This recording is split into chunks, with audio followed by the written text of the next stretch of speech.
성경을 보면 이 에녹에 관한 기사가 딱 3군데 나옵니다. 그런데 굉장히 제한된 정보만을 제공해 주고 있습니다.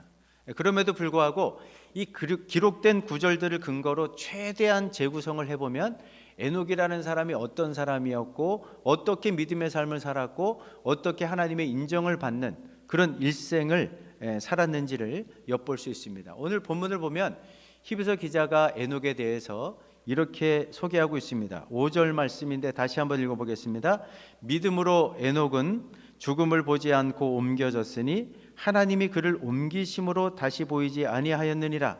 그는 옮겨지기 전에 하나님을 기쁘시게 하는 자라 하는 증거를 받았느니라. 히브리서 기자는 에녹을 소개하면서 3단어로 요약을 합니다.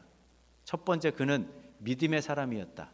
두 번째, 그는 하나님을 기쁘시게 하는 삶을 살았다. 마지막 3번째, 가장 중요하게 옮겨졌다는 단어를 3번씩 강조하면서 그는 죽음을 맛보지 않고 천국으로, 하늘나라로 옮겨졌다. 이 마지막 부분을 3번씩 강조하는 것을 보면 이 에녹의 가장 큰 특징은 뭐냐? 우리식으로 표현하면은 출생신고서는 있는데 사망 확인서가 없는 그런 사람이었다는 거죠. 어떻게 에녹은 하나님께 인정받는 믿음을 가질 수 있었을까요? 어떻게 하나님께서 기뻐하시는 삶을 살 수 있었을까요? 어떻게 죽음을 맛보지 않고 하늘나라로 옮겨질 수 있었을까요? 이 질문에 대해서 답을 하려면 에녹이 살던 시대가 어떤 시대였는지를 우리가 조금은 생각해 볼 필요가 있습니다.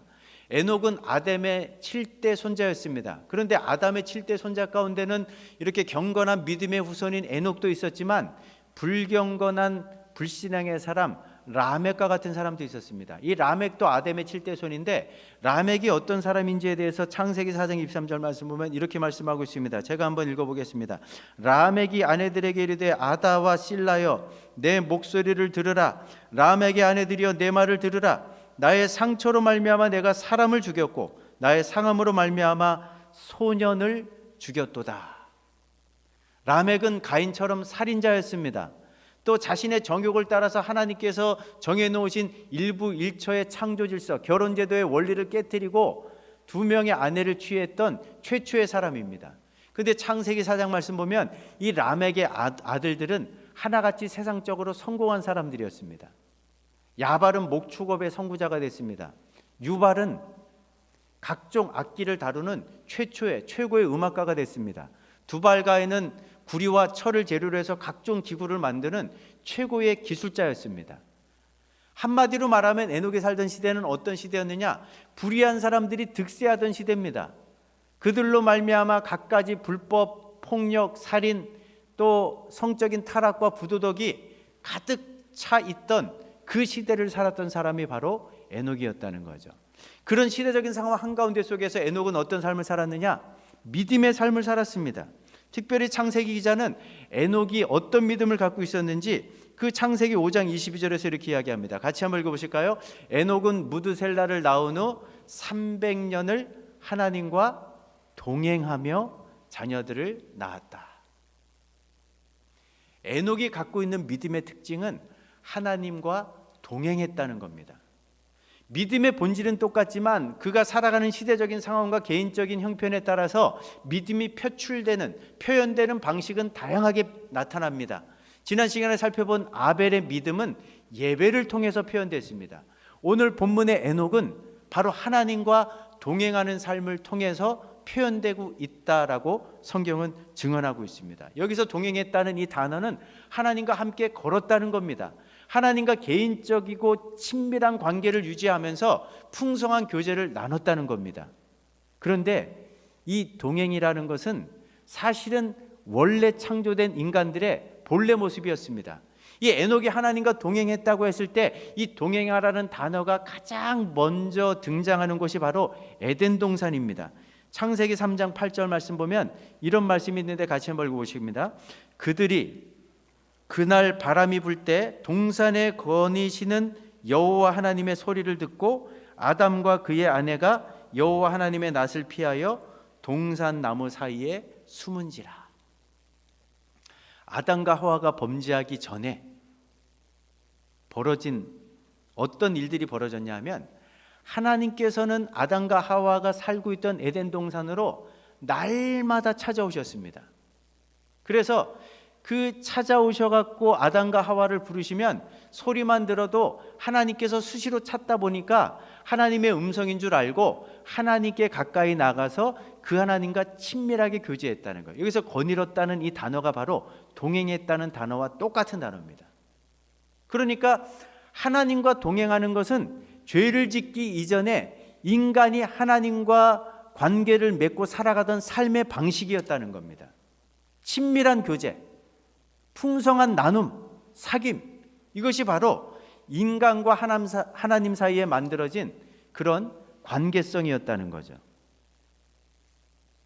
아담은 7대 손자인 에녹에게 기회가 있을 때마다, 비록 자신이 선악과를 따먹고 이런 하나님과의 친밀한 관계가 깨어지긴 했지만 범죄하기 전까지만 해도 얼마나 자신이 하나님과 풍성한 만남과 교제를 이어가면서 함께 동행하는 삶의 자리로 나갔는지를 자주 이야기해 줬을 겁니다. 그 이야기를 듣고 에녹의 마음속에, 경건한 믿음의 사람이었던 에녹의 마음속에, 야, 나도 우리 아담 할아버지가 범죄하기 전에 그 인간과 하나님 사이에 있었던 이 친밀한 관계, 하나님과 동행하는 삶을 살고 싶다라는 그런 열망이 마음속에 새록새록 피어나기 시작했습니다. 여러분들 창세기 5장의 족보를 보면 에녹이 태어났을 때 아담의 나이가 622세였습니다. 그러니까 아담이 930세까지 살고 죽었으니까 에녹이 태어나고 나서 308년 동안을 함께 살았다는 거예요. 그러니까 수시로 아담 할아버지와 7대 손자인 에녹이 만나가지고 교제했다는 것, 그리고 특별히 경건한 믿음의 삶을 살고 있는 에녹에게 아담이 수시로 그 범죄하기 이전의 상황들을 자주 들려줬다는 것을 미루어 짐작해 볼 수 있는 거죠. 이렇게 아담 할아버지의 이야기를 듣고, 야, 나도 하나님과 동행하는 삶을 살아야 되겠다는 이런 마음을 갖고 있던 어느 시점에 하나님께서 에녹을 찾아오셔가지고 특별한 계시의 말씀을 들려주셨습니다. 그 말씀이 유다서 1장 14절 15절에 기록되어 있는데 우리 쉬운 성경으로 같이 한번 읽어보겠습니다. 아담의 7대 후손인 에녹은 예언하였습니다. 주님께서 수많은 거룩한 천사들을 거느리고 곧 오실 것이다. 오셔서 각 사람을 심판하시고 하나님을 거역한 자들에게 벌을 내리실 것이다. 하나님께서 어느 날 경건한 믿음의 삶을 살고자 하는 에녹을 찾아오셔가지고 특별한 계시의 말씀을 들려주신 거예요. 때가 되면은 내가 수많은 천사들을 거느리고 이 땅에 와가지고 나를 거역하고 나에게 불순종하며 살아가는 사람들을 심판할 것이다. 그들이 행한 모든 죄와 악행에 대해서 내가 벌을 내리게 될 것이다. 이런 계시의 말씀을 들려주셨는데 에녹이 이 말씀을 믿음으로 받아들인 거예요. 그래서 많은 사람들에게 임박한 심판에 대해서 이야기하고 다녔다는 거예요. 우리가 앞서 부른 이 찬송가, 옛날 선지자 에녹같이 하나님과 동행도 했지만 이 하나님이 주신 특별한 계시의 말씀을 한 귀로 흘려보내지 않고, 흘려버리지 않고 마음속에 담아두면서 이 말씀을 붙잡고 종말을 준비하는 인생을 살았다는 것을 이 장면을 통해서 엿볼 수 있는 거죠. 우리가 이거를 어떻게 확인할 수 있냐면, 에녹이 아들을 낳고 그 이름을 무두셀라라고 했습니다. 무두셀라 하면은 성경을 통틀어서 가장 오래 969세를 산 사람으로만 알고 있는데, 이 무두셀라의 뜻이 뭐냐면, 이 어원적으로 보면 두 가지 의미가 있습니다. 창을 든 남자라는 그런 뜻도 있고, 그가 죽으면 끝난다 라는 그런 의미도 담겨져 있습니다. 이 고대 사회에서는 그 마을을 지키는 가장 키가 크고 사울처럼 키가 크고 건장한 사람을 창을 들려줘가지고 마치 그 마을의 수호신처럼 그 건장한 사람을 항상 그 마을 어귀, 그 성문 곁에 세워두는 그런 어떤 이제 관례가 있었습니다. 그런데 부족 간의 전쟁이 벌어져가지고 그 마을을 지켜주는 수호신격의 역할을 하던 창을 든 사람이 죽으면 그 마을에 종말을 의미하는 겁니다. 그 마을은 이미 끝장나 버린 거예요. 근데 여러분들, 에녹이 사랑하는 아들을 낳고 이렇게 부정적인 의미, 그가 죽으면 모든 것이 끝날 것이다, 이런 의미를 담아서 이름을 짓게 된 이유가 뭘까요? 하나님께서 들려주신 이 특별한 계시의 말씀을 믿음으로 받았고 종말을 준비하는 삶을 살아야 되겠다라는 믿음의 반응이 나왔기 때문에 이런 이름이 가능한 거죠. 어떤 부모가 자식에게 이렇게 부정적인 의미를 담아갖고 이름하려고 하는 부모가 어디 있겠습니까? 이런 장면을 보면 에녹이 얼마나 믿음의 삶을 살고자 발부둥 쳤는지를 엿볼 수 있는 거죠. 어쨌든 하나님께서 들려주신 이 특별한 계시의 말씀이 에녹에게는 결정적인 인생의 전환점이 됐습니다. 하나님과 동행하는 삶을 사는 결정적인 계기가 됐다는 거죠. 그때 이후로 에녹은 300년 동안 하나님과 동행하는 삶을 살면서 그 세상 풍조에 휩쓸리지 않았습니다. 경건하고 거룩한 믿음의 삶을 살고 한 걸음 한 걸음 하나님과 동행하는 그런 삶의 자리로 나가게 된 것을 우리가 성경을 통해 확인해 볼 수 있는 거죠. 우리는 두 가지 측면에서 에녹이 살던 시대와 비슷한 지금 상황을 맞닥뜨리고 있습니다. 하나는 에녹이 살던 시대의 라멕이 또 그의 아들들이 불의를 행하던 사람들이 득세하던 시대였던 것처럼 오늘도 마찬가지입니다. 오늘날 라멕과 같은 사람들이 어떻게 합니까? 라멕이 하나님의 창조 질서인 일부일체의 원리를 완전히 깨뜨려 버리고 자기 욕심과 정욕을 따라 인생을 살았던 것처럼 오늘날의 라멕들은 어떤 일을 벌입니까? 하나님께서 성경의 절대적인 기준이 되는 이 말씀을 통해서 분명하게 죄라고 정의하신 것들이 있습니다. 간음은 죄입니다. 동성애는 죄입니다. 낙태는 죄입니다. 그런데 오늘날 수많은 라멕들이 나타나가지고 성경의 절대적인 진리를 뒤흔들어 놓고 간통과 혹은 또 동성애나 낙태는 더 이상 죄가 아니다 라고 강변을 하고 이거를 법률적으로 법으로 제정을 해가지고 이런 것들을 죄라고 단죄하는 사람들을 오히려 억압해야 된다, 또 벌을 줘야 된다라고 이렇게 이야기하는 그런 시대를 저와 여러분들이 지금 살아가고 있습니다. 우리가 살아가는 시대가 너무나 에녹이 살던 시대와 닮아 있다는 거죠. 또 하나 닮아 있는 점은 뭐냐?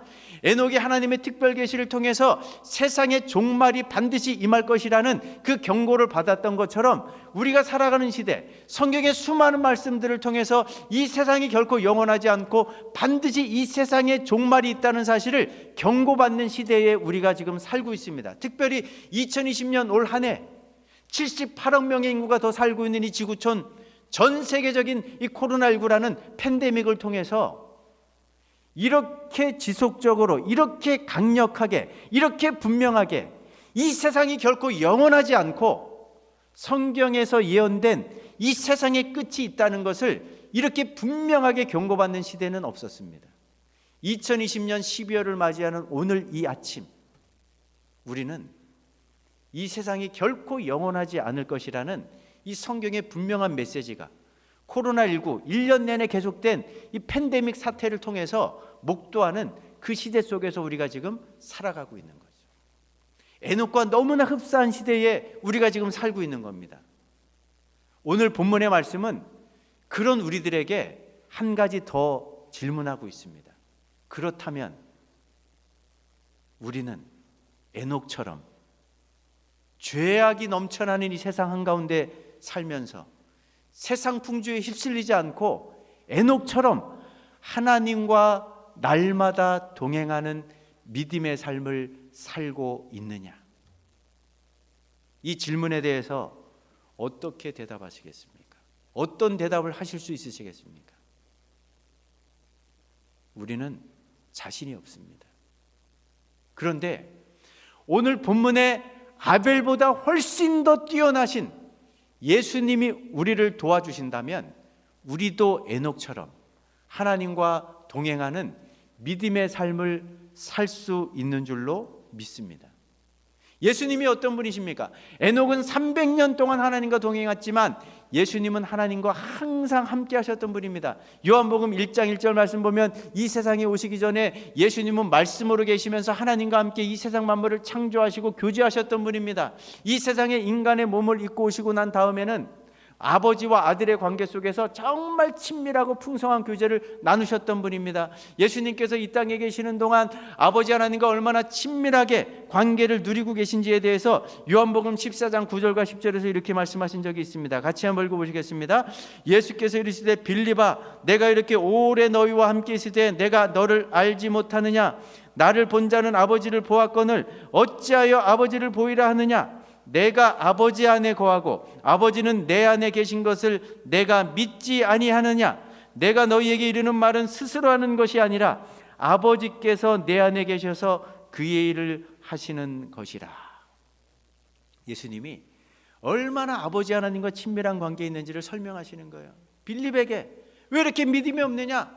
나를 본 사람은 아버지를 본 것이오늘 왜 또다시 아버지를 보여달라고 하느냐? 내가 아버지 안에 내가 있는 줄 왜 알지 못하느냐? 내가 하는 모든 말들, 내가 행하는 모든 일들은 아버지의 말을 하고 아버지의 일을 행하는 것이다. 그렇게 아버지와 내 사이는 가깝고 친밀하다는 것을 예수님께서 일깨워 주신 겁니다.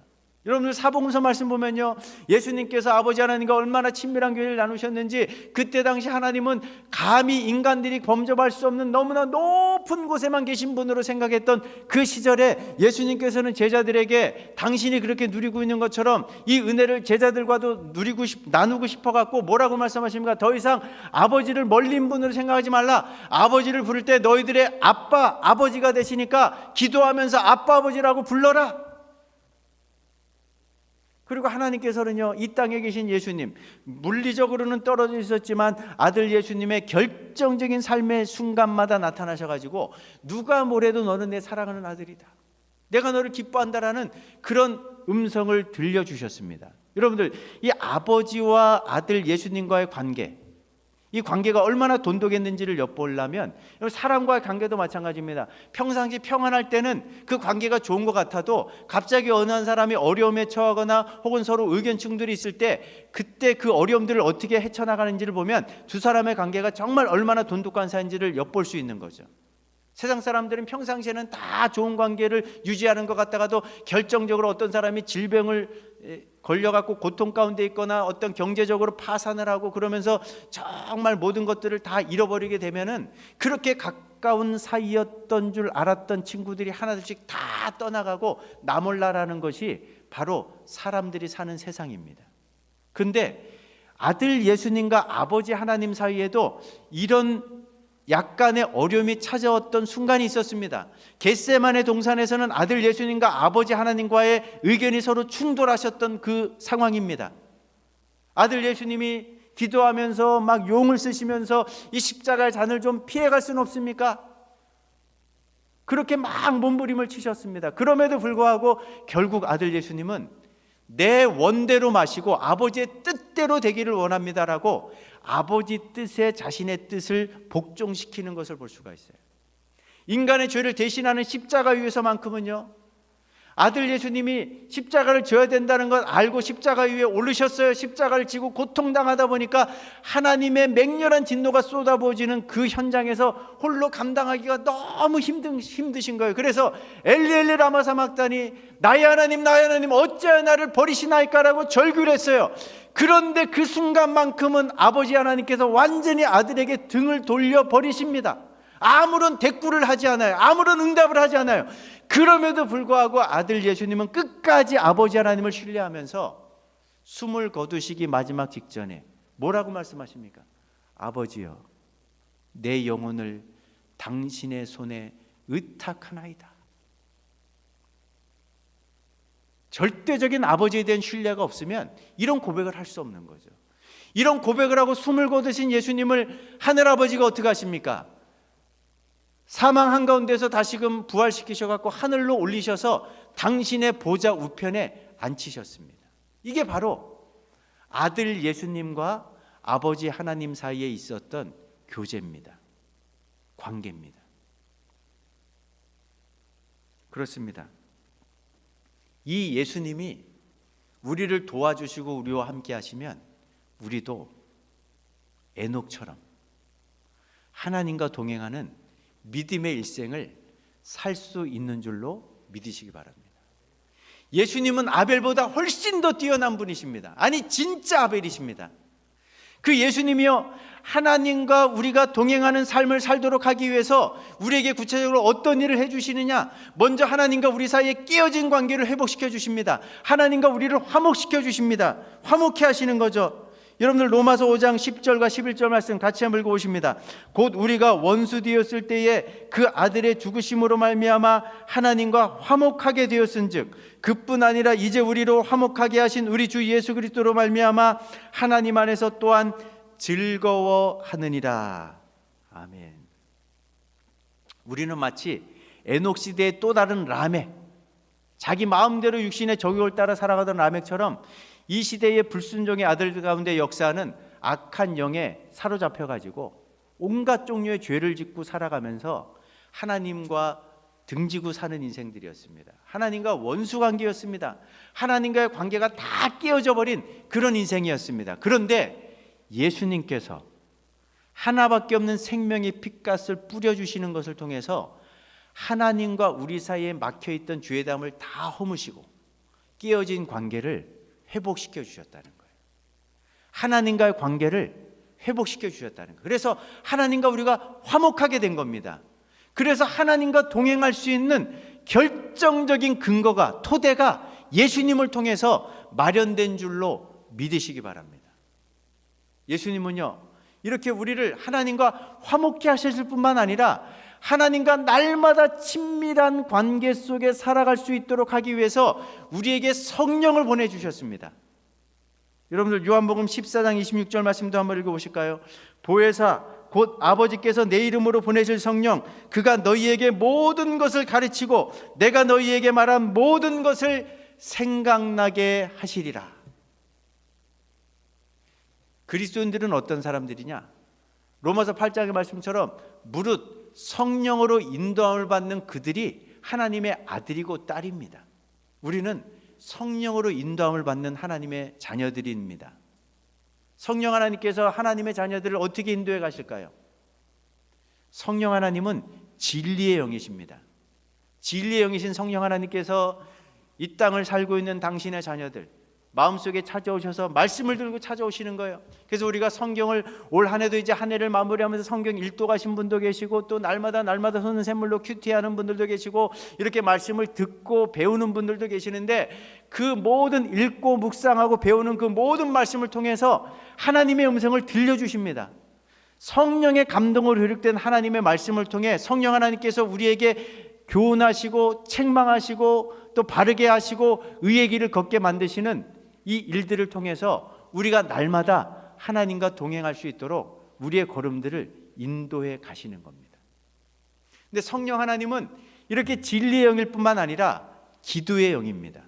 그래서 우리로 하여금 하나님을 아빠, 아버지라고 부르짖게 만드십니다. 기도하지 못할 때 연약한 우리를 도와주셔갖고 기도하는 자리로 이끄시는 분도 성령님이세요. 마땅히 우리가 무엇을 기도해야 할지 알지 못해갖고 중언부언할 때 하나님의 뜻대로 간구하게 만드시는 분들도 성령 하나님이십니다. 그렇습니다. 우리 성도들이 성령의 인도함을 받고 살아가는 성도들이 말씀과 기도를 통해서 하나님과 날마다 동행할 수 있는 거죠. 이거는 어떤 특별한 사람들, 에녹과 같은 특별한 사람들만 할 수 있는 일이 아니에요.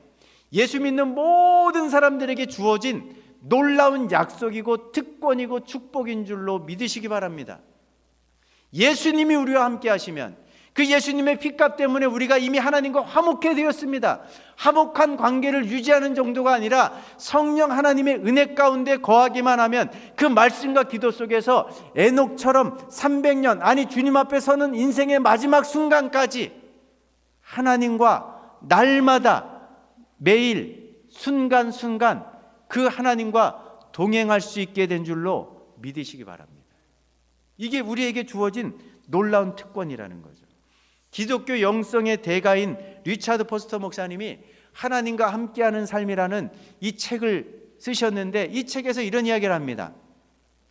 성경 전체를 관통하는 가장 중요한 핵심 주제 가운데 하나가 뭐냐? 이 책의 제목처럼 하나님과 함께하는 삶이라는 거예요. 우리가 앞서 살펴본 것처럼 아담과 하와가 범죄하기 전에 하나님과 인간의 관계는 날마다 동행하는 관계였습니다. 친밀한 관계였습니다. 풍성한 나눔과 교제가 있었습니다.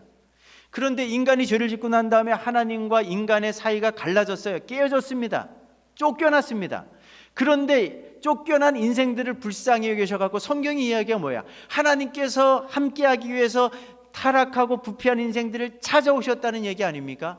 구약시대 때는 이스라엘 백성들 가운데 있었던 성막 안에 거하시고 성전에서 자기 백성을 만나 주셨습니다. 근데 그것으로 성이 차지 않으시니까 마지막 날 하나님께서 아들을 보내셨습니다. 하나님이 직접 이 땅을 찾아오신 거예요. 그래서 이 땅에 오신 예수님의 또 다른 이름이 뭡니까? 임마누엘이에요. 하나님이 우리와 함께 하신다는 거예요. 이 땅에 계시면서 구원의 사역을 완성하시고 다시 하늘로 올라가시면서 우리를 이 땅의 고아처럼 내버려 두지 않고 성령 하나님을 통해서 마지막 주신 약속의 말씀이 무엇입니까? 마태복음 28장 말씀 보면 볼지어다 내가 세상 끝날까지 항상 너희와 함께 있을 것이다. 성경의 이야기는 처음부터 끝까지 하나님께서 우리와 함께 하시는 이야기입니다.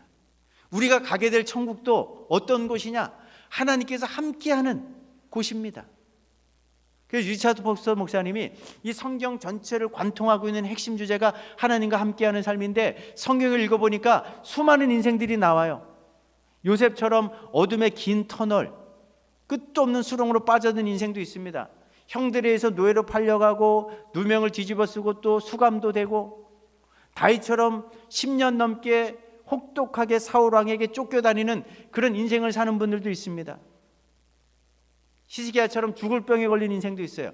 다양한 인생들을 찾아오셔가지고 성경의 메시지는 딱 하나님께서 그 수많은 인생들에게 똑같은 메시지를 던져주신다는 거예요.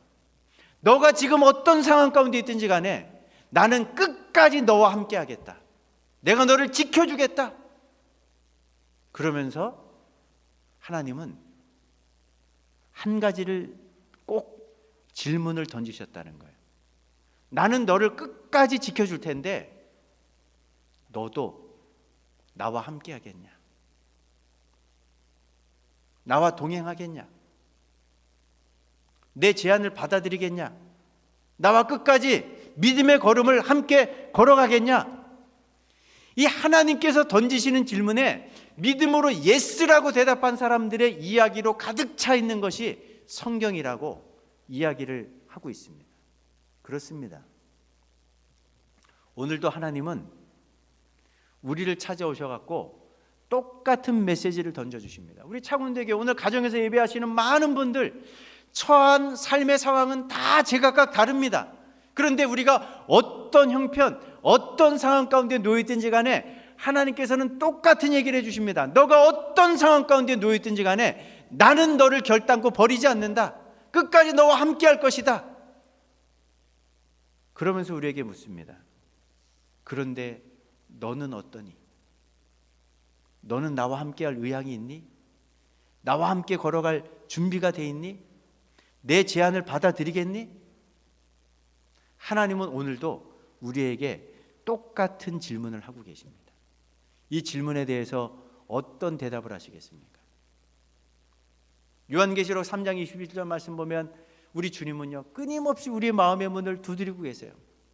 볼지어다 내가 문 밖에서 두드리노니 누구든지 내 음성을 듣고 문을 열면 내가 그에게로 들어가 그로 더불어 먹고 그는 나로 더불어 먹으리라. 주님은 준비가 다 되셨습니다. 기다리고 계세요. 끝까지 내가 너와 함께 해줄 건데 내 제안을 받아들이겠냐는 이 제안에 믿음으로 반응하면서 마음 문을 열기만 하시면 주님이 들어오십니다. 그리고 에녹처럼 우리의 인생길, 걸어가는 모든 인생 길의 그 걸음걸음을 함께 해주시겠다고 약속해 주시는 분이 우리 하늘의 하나님인 줄로 믿으시기 바랍니다. 말씀을 맺겠습니다. 믿음은 다른 게 아닙니다. 믿음은 날마다 기적을 체험하는 게 믿음의 삶이 아닙니다. 날마다 환상을 보고 날마다 하나님의 음성을 듣는 게 믿음의 삶이 아닙니다. 믿음은 에녹처럼 날마다 하나님과 함께 믿음의 걸음을 걸어가는 겁니다. 내가 어떤 상황 가운데 놓이든지 간에 어떤 형편에 놓이든지 간에 하나님께서 결코 나를 버리지 않으실 거야. 끝까지 나와 함께 하실 거야. 끝까지 나를 지켜줄 거야.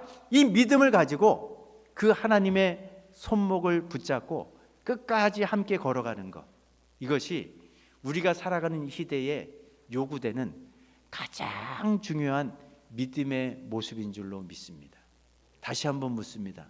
하나님께서 오늘 여러분들 한 분 한 분에게 묻고 계세요. 나는 준비가 돼 있다. 나는 끝까지 너희들과 함께 해줄 거다. 그런데 너는 어떠냐? 너는 준비가 돼 있니? 나와 함께 할 의향이 있니? 나와 함께 하겠니? 나와 함께 믿음의 길을 걸어가겠니? 이 질문에 대해서 우리 창원대교의 모든 성도들 정말 믿음으로 에녹처럼 예스라고 대답하시고 에녹처럼 끝까지 우리의 생이 다하는 그 마지막 순간까지 주님과 동행하는 믿음의 삶을 살 수 있는 그 귀한 은혜가 있을 수 있기를 간절히 주의 이름으로 축복합니다.